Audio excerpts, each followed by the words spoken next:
안녕하세요. 전국의 학생 여러분, 맹은지 선생입니다. 지난 시간에 현대 소설에 대해서 살펴봤고 이번 시간에 이제부터 현대 소설의 실전으로 들어갈 텐데 현대 소설도 현대 시와 마찬가지로 작가 중심으로 그 작가가 어떤 생각을 가지고 어떤 경향을 가지고 작품을 쓰는지 살펴볼 거예요. 이번 시간에는 이청준 작가를 볼 거고 다음 시간에는 김유정 작가를 볼 텐데 이청준 작가랑 그 다음에 김유정 작가가 굉장히 많이 달라요. 극단적으로 얘기해서 사실 이청준 작가의 작품은 많이 지루한 편이고요. 그 다음에 김유정 작가의 작품은 재밌는 편이거든요. 그럼 우리는 이 이청준 작가의 지루한 작품을 왜 배우는 걸까요? 지루한 것을 넘어서는 뭔가가 있기 때문이죠. 맞아요. 재미만 추구해서는 인생을 살아가는데 어느 정도 한계까지밖에 오르지 못하잖아요. 이 재미 외에 뭔가를 찾아보는 시간이 될 텐데 선생님이 이청준 선생님의 소설을 가르칠 때 사실 처음에는 되게 싫어했어요. 이거 학생들이 지루할 텐데 어떡하지 이랬는데 선생님이 수업을 하다 보고 그리고 읽다 보니까 느낀 건데 이 작품은 나이를 먹으면 먹을수록 그리고 읽으면 읽을수록 더 많이 감동을 느끼게 되는 것 같아요. 한번 볼까요? 우선 지난 시간에 배웠던 핵심 원리 소설에서 외울 거 3가지 기억해요. 우선 처음에 소설에서 기억해야 될 것은 기본 갈래의 특징이죠. 소설은 우리가 실제로 일어나는 일은 아니지만 일어날 것만 같은 일, 있음직한 일이죠. 이런 걸 허구성이라고 하는데 허구성의 성질을 지니면서 동시에 말하는 이는 서술자라고 했었죠. 서술자가 전하는 특징이 있었어요. 그래서 서술자가 전하기 때문에 서술상 특징이 소설의 시험 문제라고 했었죠. 그 다음에 내용상 이건 싸우는 이야기죠. 그래서 어떤 갈등이 어떻게 일어나는지를 살펴보면 되는 거죠. 싸우는 이야기라는 게 우선 내적 갈등과 외적 갈등이 있는데 사실 내적 갈등은 우리가 독자들이 파악하기 좀 어렵죠. 마음속의 갈등이니까. 그에 비해서 외적 갈등은 좀 더 쉬운 편이죠. 예를 들어서 지금 카메라가 있는데 선생님이랑 PD님이랑 카메라 앞에서 싸워봐.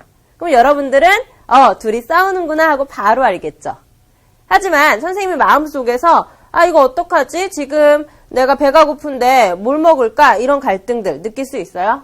느끼기 힘들죠. 그래서 이 싸우는 이야기가 겉으로 드러날 때는 파악하기가 쉽지만 마음속의 갈등을 표현할 때는 파악이 좀 어려워요. 그리고 이번 시간에 배우는 이청준 선생님의 눈길이라는 작품은 마음속의 갈등을 우리가 알아내야 돼. 왜 그런지 이제 선생님이 차근차근 알려줄게요. 봅시다. 이청준 선생님의 대표작은 눈길이고요. 이 눈길이 시험에 정말 잘 나와요. 그러면 제목이 눈길이라는 것은 이 눈길이 뭔가 중요하니까 그런 거죠. 이 눈으로 둘러싸인 길, 이게 무슨 의미일지 한번 우리가 읽으면서 생각을 해볼 거고요. 그 다음에 여러분들이 미리 한번 읽어봤죠? 선생님이 수업 전에 한번 그 수업 시간에 할 거 읽으라고 했었는데 이쯤 되면은 이제 슬슬 안 하기 시작하지 않아요? 한 사람 있어요? 이 소설 분야는 특히나 미리 읽어오는 게 중요해요. 한번 훑어보고 그 다음에 수업을 들어야 전체적인 내용도 이해가 되고 수업 시간 안에 이 모든 걸 할 수도 없거든요. 선생님은 뭐가 중요하고 이걸 어떻게 찾아내야 되는지 그리고 핵심 정리 정도만 해주니까 미리 꼭 읽고 그 다음에 수업을 합시다. 그 다음에 눈길인데 이 눈길에서는 서술자가 전한다고 했었죠. 여기서의 서술자는요.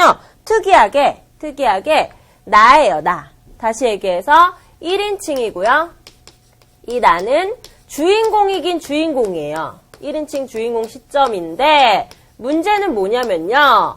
1인칭 주인공이긴 한데 주인공이 한 명만 있는 건 아니잖아요. 그쵸? 그래서 이 주인공인 나는 아들이야. 그리고 나에게는 엄마가 있어. 이 엄마는 노인이라고 불려요. 엄마인데 노인이래. 약간 불효자 스타일이죠. 그래서 나가 있고 노인이 있는데 나의 마음은 확실히 우리가 알 수 있지만 독자로서 노인의 마음은 나를 통해서 우리에게 전달되죠. 그래서 알기가 어려워. 근데 문제가 뭐냐면요. 이 노인은 전형적인 여자라고 봐야 되나? 어떠냐면은 말을 돌려 말하는 식으로 말하는 사람들 많잖아요. 딱 그래요. 예를 들어서 여자들이 남자친구 사귈 때 화 안 났어? 이건 뭐야? 이건 뭐예요? 나 화 안 났어? 이거는 나 화났으니까 지금 빨리 풀어줘. 이거죠. 그 다음에 어머 이거 예쁘다. 이건 뭐예요? 이거 예쁘다고 말하는 거 동의만 하지 말고 빨리 사다 줘. 근데 사주는 것도 또 그 자리에서 사주면 안 된대. 몰래 사다 줘야 된대. 그래 예쁘다 이러고 다음날에 서운해할 때쯤에 몰래 딱 뭐 내놔야 된대. 그런 것들이 여자의 마음이라고 막 재미로 막 나와 있잖아요. 그래서 이 노인도 마찬가지예요. 엄마인데 이 노인도 말을 대놓고 딱 못해. 나는 이게 좋다. 딱 말을 못해. 여기서는 집을 새로 개량하고 집을 새로 짓고 싶어 하거든요. 근데 아들한테 그냥 나 이거 집 새로 지을래 이렇게 말을 못해. 그냥 아니 옆집에 누가 지붕을 이렇게 고쳤더라?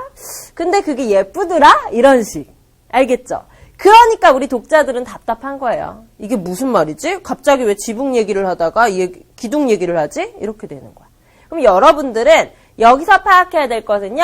시간 순서별로 어떻게 내용이 전개되는지랑 그리고 이때 노인의 의도가 뭔지랑 알았죠? 이게 진짜 어렵다. 그래서 노인이 이 말을 할 때 이 말이 대체 무슨 의도일까 생각하면은 대부분은 그냥 노인이 집 짓고 싶어 해요. 이 의도로 보면 돼요. 알았죠? 그럼 봅시다. 1인칭 주인공 시점이니까 우리 발단 부분만 같이 볼 텐데 여기 79페이지 보면요. 발단 부분이 쭉 보이죠? 여기 1번 있고요. 이 부분이 이 등장인물들을 잘 알 수 있으니까 한번 봅시다. 소설에서 가장 기본적으로 알아야 될 거 기억납니까? 배로 인사한다 라고 해서 배인사라고 했었죠. 그래서 이청준의 눈길에서도 마찬가지예요. 배경이 어떻게 되는지 그리고 그 배경에 따른 인물은 어떻게 나타나는지 그리고 그 인물들이 사건은 어떻게 벌이는지 배인사 머릿속에 생각하면서 배경, 인물, 사건에 표시를 해야겠죠. 봅시다. 내일 아침 올라가야겠어요. 와, 처음부터 되게 파격적이죠. 대화부터 딱 시작을 해. 선생님은 읽었던 소설 중에요. 가장 파격적이었던 게 처음에 파격적이었던 게 맨 처음부터 오빠가 집을 나갔다. 이거였어. 그냥 아무 설명 없이 그냥 오빠가 집을 나갔다. 이거였어. 그래서 되게 흥미로웠는데 마찬가지죠. 내일 아침 올라가야겠어요. 왜? 봅시다. 점심상을 물러나 앉으면서 나는 마침내 입속에서 별러오던 소리를 내뱉어버렸다. 아, 나라고 등장을 하죠. 1인칭이네. 그 다음에 점심상을 물러나 앉았으니까 이건 오늘 점심의 일이죠. 써볼까요? 오늘 점심에 얘기를 했어요. 내일 아침에 난 올라갈 거야. 노인과 아내가 동시에 밥숟가락을 멈추며 왜 멈췄을까요? 이게 일상적인 일이니까? 아니죠. 뭔가 의아하니까, 의외니까 멈췄겠죠. 나의 얼굴을 멀거니 건너다 본다. 여기서 또 등장합니다. 노인과 아내. 지금 총 몇 명? 3명이죠. 그 다음에 내일 아침 올라가다니 이참에도 또 그렇게 쉽게? 노인은 결국 숟가락을 상 위로 내려놓으며 믿기지 않는다는 듯 되묻고 있었다. 이참에도, 이번에도, 이건 뭐예요? 예전에도 그러더니 이번에 또? 이거죠. 나는 저번에도 바로 올라갔는데 이번에도 또 쉽게 올라간다는 거죠. 그 다음 봅시다. 나는 이제 내친 걸음이었다. 어차피 일이 그렇게 될 바에야 말이 나온 김에 매듭을 분명히 지어두지 않으면 안 되었다. 뭔가 내일 아침 올라가야겠다는 의도, 뜻을 얘기하겠죠? 오늘 점심에 나, 노인, 아내와 함께 있으면서 나누는 대화예요. 그 다음 갑시다. 예, 내일 아침에 올라가야겠어요. 한 번 더 강조를 하죠. 방학을 얻어온 학생 팔자도 아닌데 남들 일할 때 저라고 이렇게 한가할 수가 있나요? 급하게 맡아놓은 일도 한두 가지가 아니고요. 에이, 이런 거는 다 핑계 아니에요? 그쵸?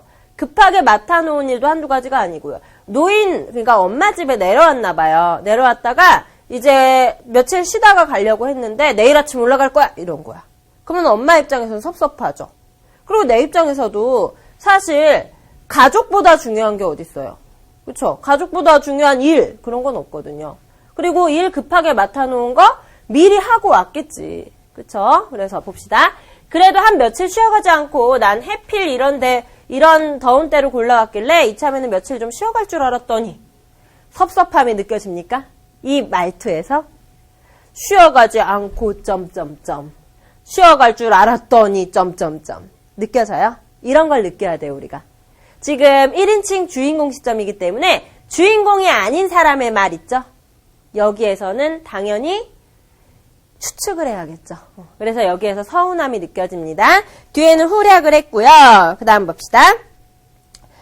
80페이지로 가서요. 여기 80페이지까지가 발단인데 발단 부분 보면요. 차근차근 볼게요.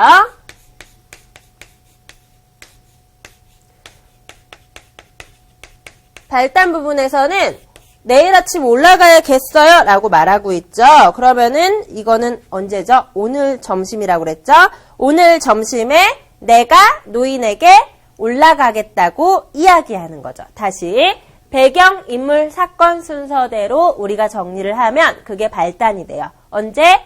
오늘 점심이라는 배경에 뭔가 더운 때니까 여름인 것 같죠?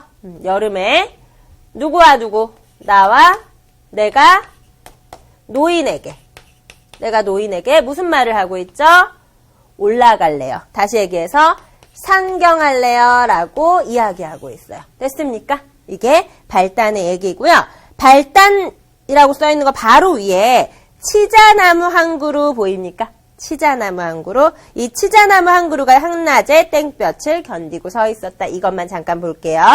이 발단 부분에서 나는 올라가고 싶어요. 무슨 의미인지 모르지만 어쨌든 올라가고 싶어요. 근데 이 올라가고 싶어 한다는 것과 동시에 배경을 하나 보여줬어요. 뭐예요?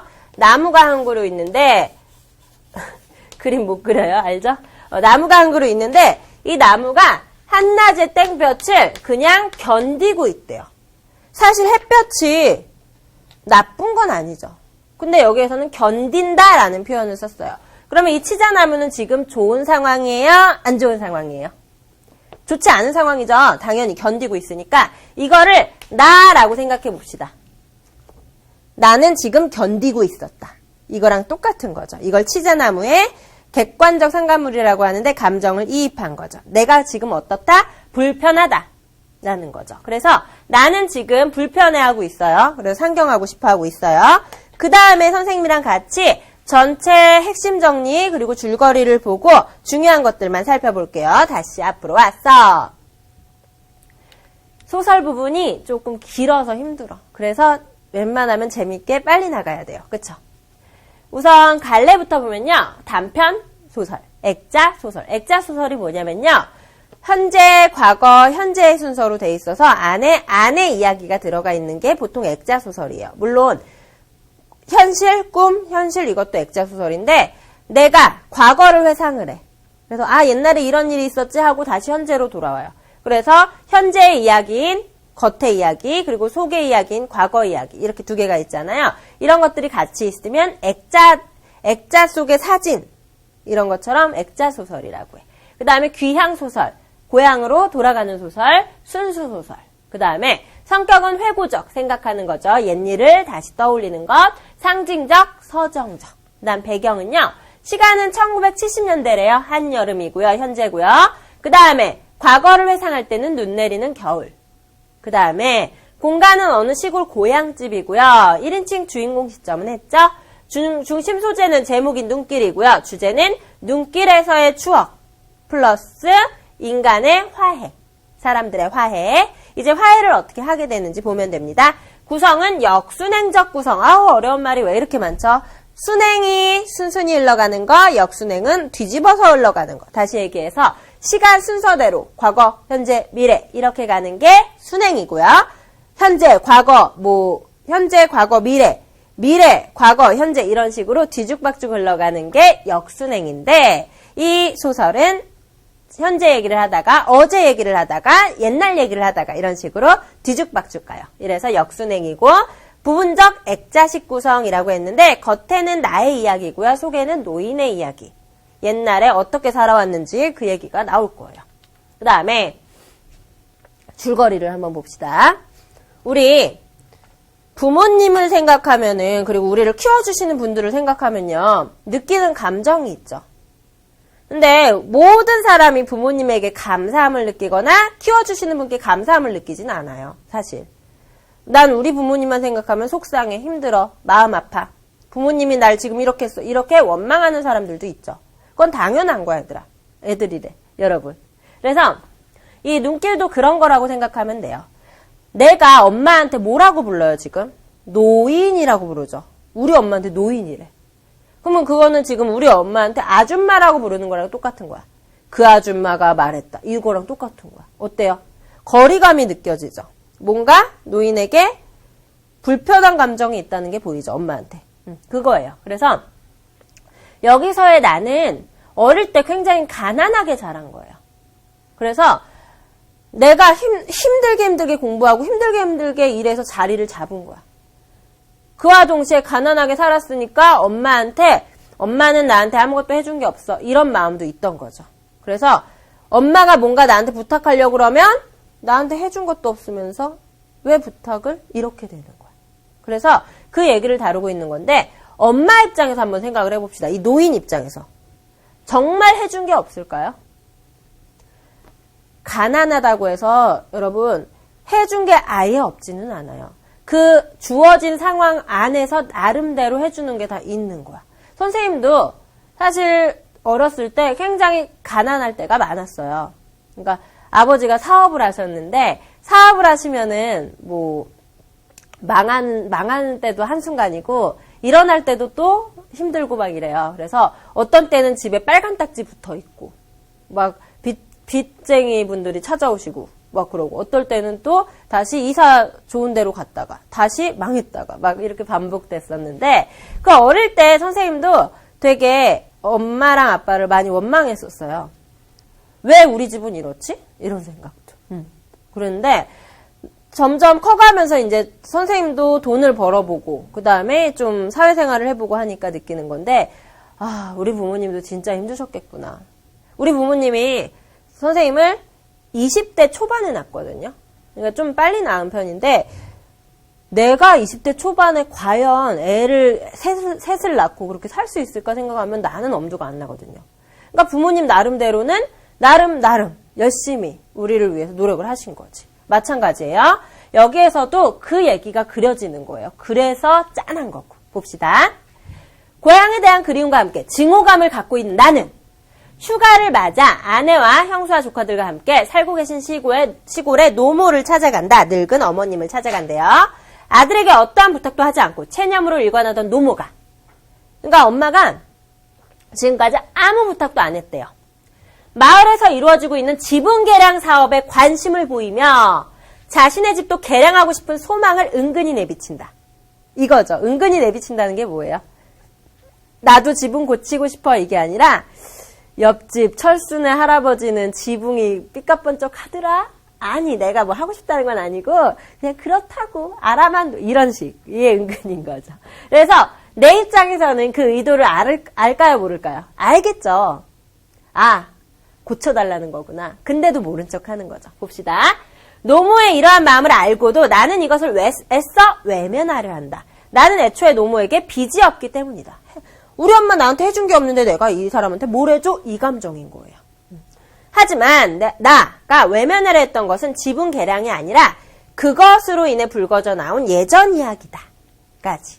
다시 얘기해서 내가 집에 놀러 갔죠? 오랜만에 집에 놀러 갔어요. 여름에. 근데 엄마가 지분 개량 사업을 좀 얘기하면서 우리 집도 지붕을 좀 이 얘기를 해요. 그래서 내가 해주고 싶은 마음이 하나도 없어요. 왜? 나는 엄마한테 빚이 없으니까. 그리고 옛날만 생각하면 화나니까. 그래서 그 다음 봅시다. 나는 계속 피하려 했으나 아내는 이 아내를 보세요. 어우 착해.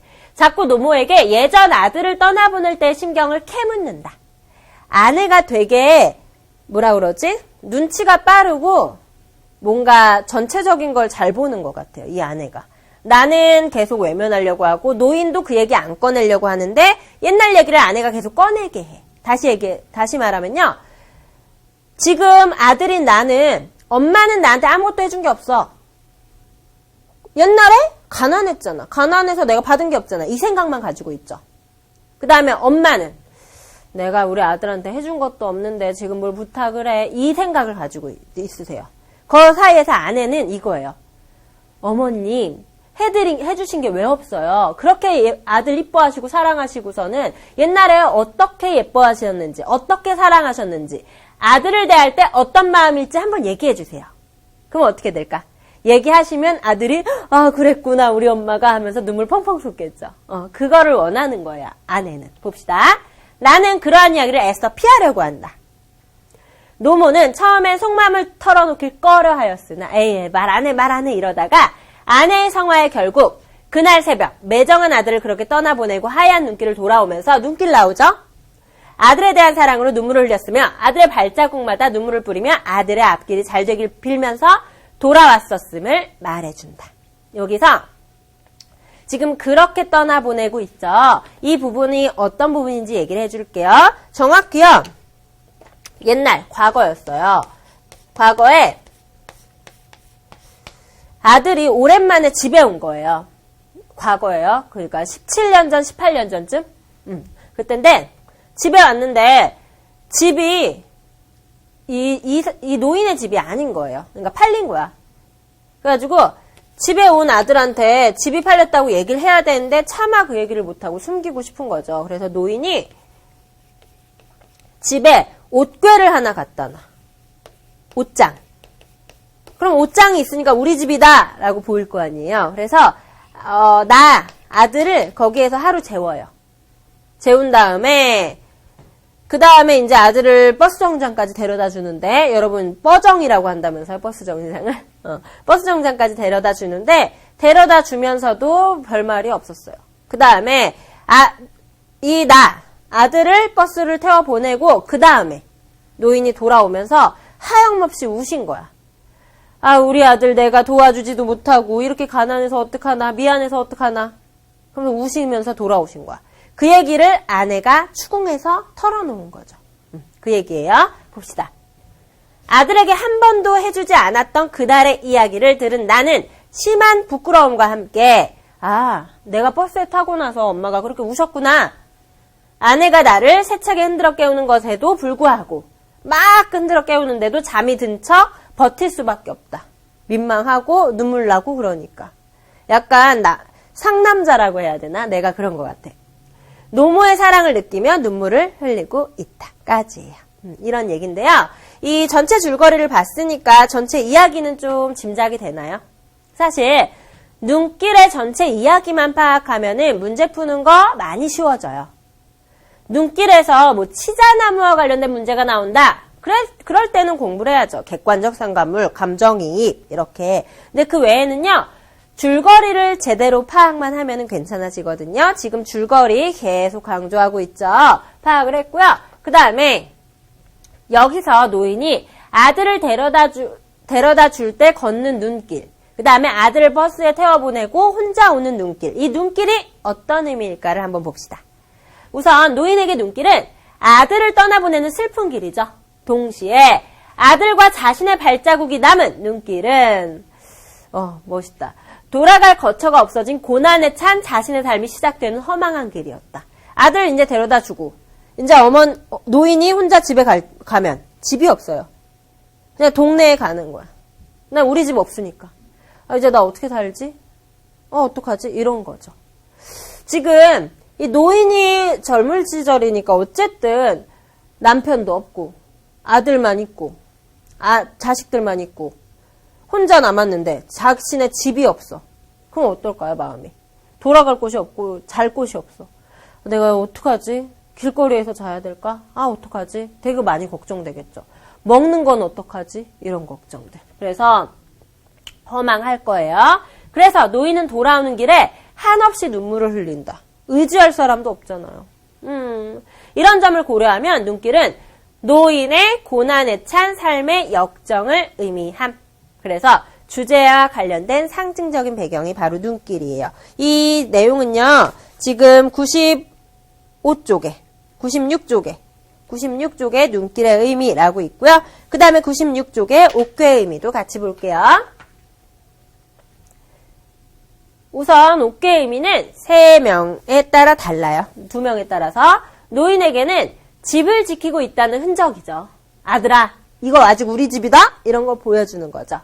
상징적 의미고요. 옛집과 노인을 연결하는 매개체. 이 집이 내 거다라고 보여줄 수 있는 게 바로 옷장이죠. 그 다음에 나의 괴로운 잠자리를 위로하기 위해 옛집 살림살이의 흔적으로 남겨놓은 것이므로 아들에 대한 노인의 사랑과 배려겠죠. 아들, 우리 집 아직 괜찮아? 배려하는 거죠. 그 다음에 마지막까지 노인이 지니고 있는 물건이라는 점에서 노인의 마지막 자존심이라고 볼 수도 있어요. 그 다음에 나 입장에서는요. 어머니에게 혹시 갚아야 할 자식의 도리가 있지 않은가? 불안해하는 나에게 마치 갚아야 할 빈 문서처럼 보여서 거북해요. 옥계만 보면 엄마가 저거 힘들게 옮겨놔서 우리 집 안 팔린 것처럼 나한테 보이려고 했지 하면서 나도 엄마한테 좀 도와줘야 되나? 이런 거북감이 있대요. 불안감, 불쾌하고 꺼림직한 느낌을 불러일으키는 물건이래요. 그 다음에 떠올리고 싶지 않은 과거래요. 팔린 집에서 보낸 마지막 밤을 회상하게 하는 매개체라는 거죠. 보이죠? 그 다음에 끊임없이 어머니의 사랑을 환기시키는 역할도 한대요. 됐죠? 그 다음에 아내 입장에서는 넘기면 있죠? 단순히 호기심의 대상이 아니라 남편과 노인의 과거를 이해할 수 있는 물건이고요. 어머니와 나의 화해를 끌어낼 수 있는 매개물이 되고요. 됐죠? 그래서 지금 전체적으로 옷괴의 의미 그리고 눈길의 의미를 했고요. 그 다음 봅시다. 눈길의 결말 처리 방식을 보면요. 열린 결말이라고 해서 마지막이 흐지부지하게 끝나는 편인데 노인의 이야기가 끝나면서 그냥 소설이 끝나요. 그냥 옛날에 내가 이랬었지 하고 끝. 내가 눈물 흘리고 끝. 그 뒤에 뭐 지분 개량 사업을 해줬는지 집을 바꿔줬는지 안 나와요. 여운을 남기면서 독자들이 상상할 수 있게 해주는 거죠. 그래서 내가 눈물을 흘리는 걸로 봐서는 소설에 명시되어 있진 않지만 나와 있진 않지만 나와 노인의 관계가 회복될 거라는 거 짐작할 수는 있죠. 그래요. 이렇게 해서 결말 처리 방식까지 봤는데 여기에 보면요. 95쪽에 시간 순서에 따른 내용 파악이라고 해서 전체 흐름이 보여요. 알았죠? 그래서 이 부분을 중심으로 한번 다시 정리를 해봅시다. 선생님이 지금 한 부분은 발단 부분이고요. 발단 부분에 불편해하는 모습만 했어요. 그 뒤에는 내용이 조금 어렵지만 그 내용을 순서대로 한번 정리를 해볼게요. 옆으로 와서 우선 과거부터 갈게요. 과거에는 고등학생 때부터 시작을 하는데 우선 고1 때요. 고1. 아우 귀엽다. 고1. 그러니까 몇 살이죠? 17살. 형의 주벽으로 집안이 파산했고 그 후로 노인은 나에게 아무것도 해줄 수 없는 처지가 되었대요. 어떡해. 다시 얘기해서 고1 때는 집 파산. 이거는 부루마블에서만 쓰이는 게 아니었어. 그죠? 그 다음에 두 번째 17년 전이나 18년 전 집이 파산됐고요. 팔린 옛집으로 왔어요. 그리고 노인은 나한테 알리고 싶지가 않은 거예요. 그래서 노인이 마련해준 저녁 한 끼를 먹고 하룻밤을 지냈고요. 노인과 함께 새벽 눈길을 걸어 나와서 나는 되돌아갔고요. 노인은 혼자 어둠 속의 눈길을 울면서 되돌아왔어요. 그쵸? 그 다음에 17, 18년 전에는 이제 팔린 옛집에서 나와 노인의 하룻밤이 나오는데 여기에서는 이 눈길을 걸을 때 내가 알고 있는 눈길은 어떤 눈길이죠? 노인과 함께 한 길을 알고 있죠. 하지만 노인이 알고 있는 길은 홀로 돌아가는 길. 다시 얘기해서 앞으로 어떻게 살아가야 되나 막막한 길도 같이 알고 있죠. 나는 몰랐죠. 그래서 이때 얘기를 내가 듣게 됐어요. 그 다음에 세 번째, 어제 밤 홀가분한 기분으로 집에 찾아왔는데 노인이 이거 좀 집 좀 고쳤으면 좋겠다 라고 얘기를 해요. 그래서 다시 어젯밤에는 노인의 소망이 나에게 전달됐어요. 뭐였죠? 지붕 개량 사업 하고 싶다. 그러려면은 집을 좀 많이 고쳐야 된다. 얘기를 해요. 그 다음에 이제 오늘 아침에 오늘 아침에 이게 뒤죽박죽 있어서 힘들어서 선생님이 지금 다시 얘기를 해주는 거예요.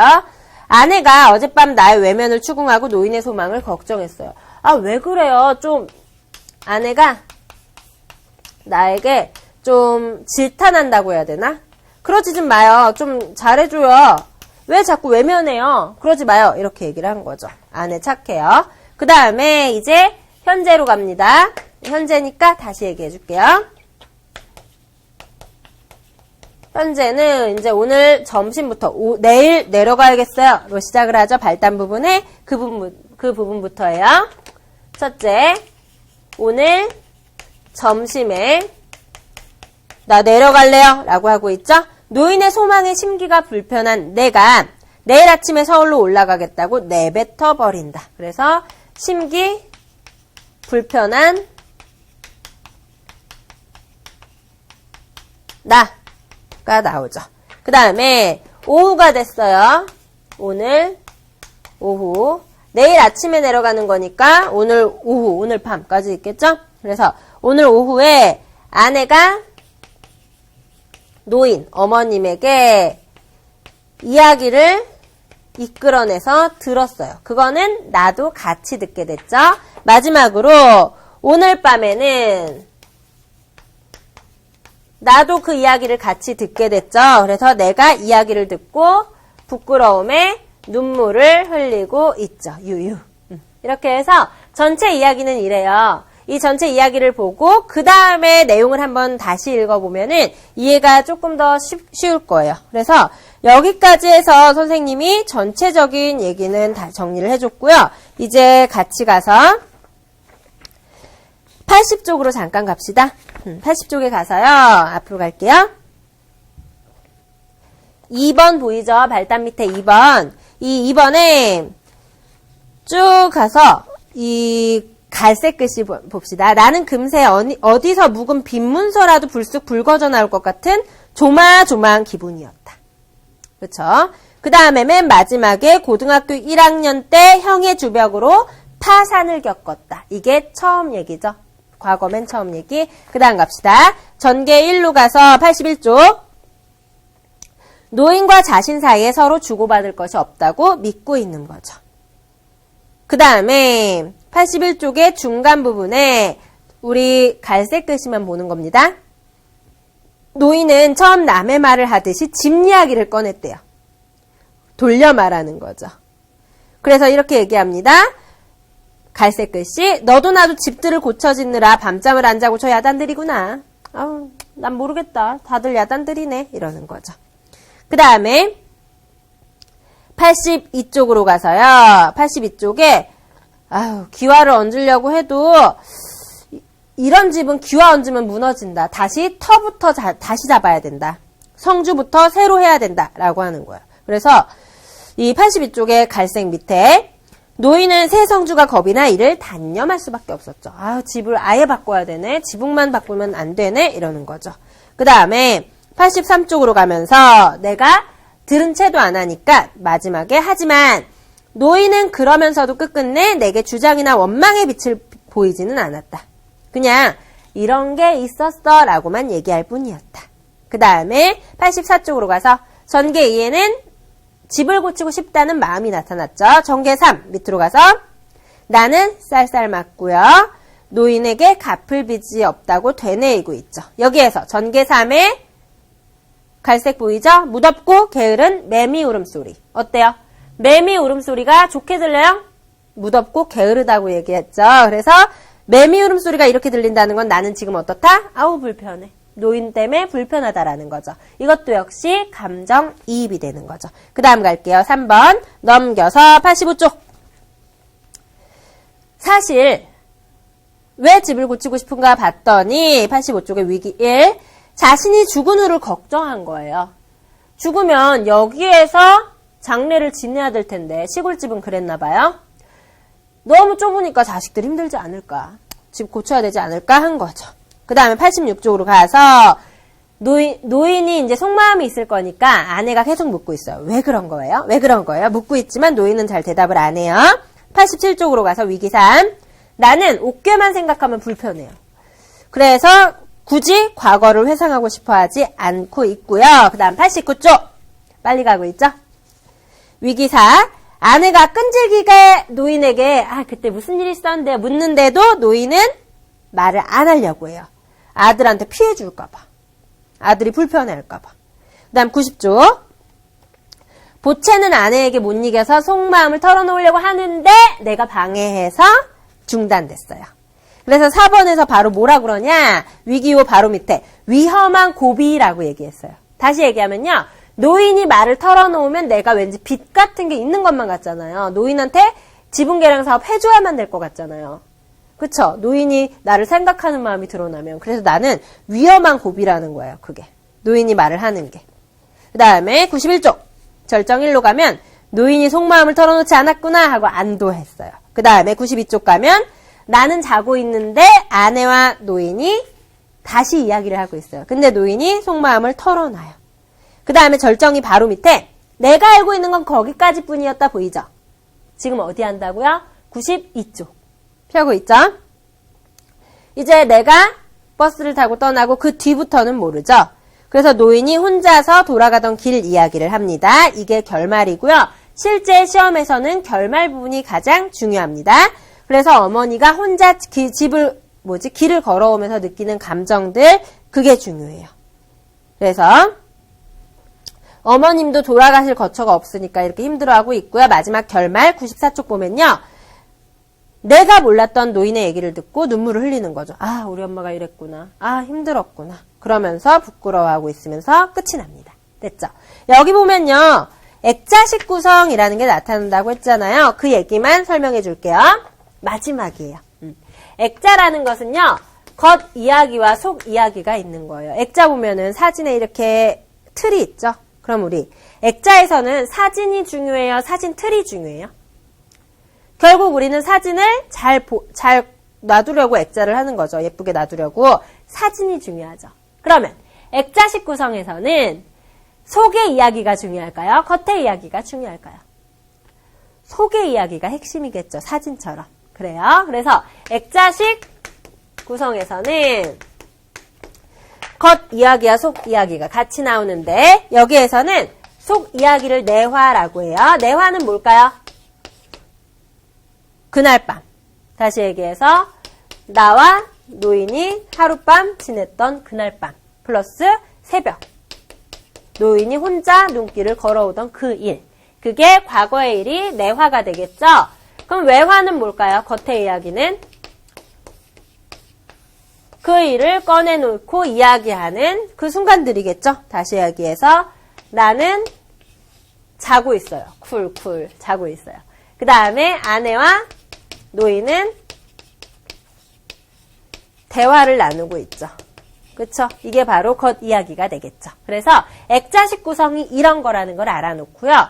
그 다음에 이번 시간에는 눈길에 대해서 했는데 눈길이라는 것의 의미 선생님이랑 같이 했었죠. 여기에 96쪽에도 나와 있는데 노인에게는 자식에 대한 미안함 플러스 혼자서 돌아올 때의 막막함 여러 가지 시련 이런 의미가 있고요. 나에게는 기억하고 싶지 않은 과거 정도의 의미가 있고요. 어쨌든 마지막에 화해가 되면서 끝이 나죠. 내가 울었으니까. 그렇죠? 이런 얘기인데 전체 내용이 좀 어려울 수 있어요. 그러면 실제 시험에서는 사실 쉽게 나오는 편이에요.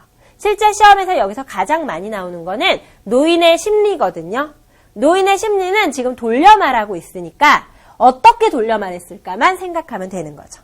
알았죠? 그 다음에 옷괴와 눈길의 의미도 했었고요. 열린 결말이 상상력을 불러일으킨다는 말도 했었죠. 이것만 기억해서 실제 시험 문제를 풀어보면 됩니다. 아셨죠? 다음 시간에는 김유정 소설을 할 텐데요. 미리 읽어오고요. 이것보다는 좀 더 쉽게 넘어갈 수 있을 거예요. 너무 걱정하지 말고요. 끝까지 힘을 냅시다. 감사합니다.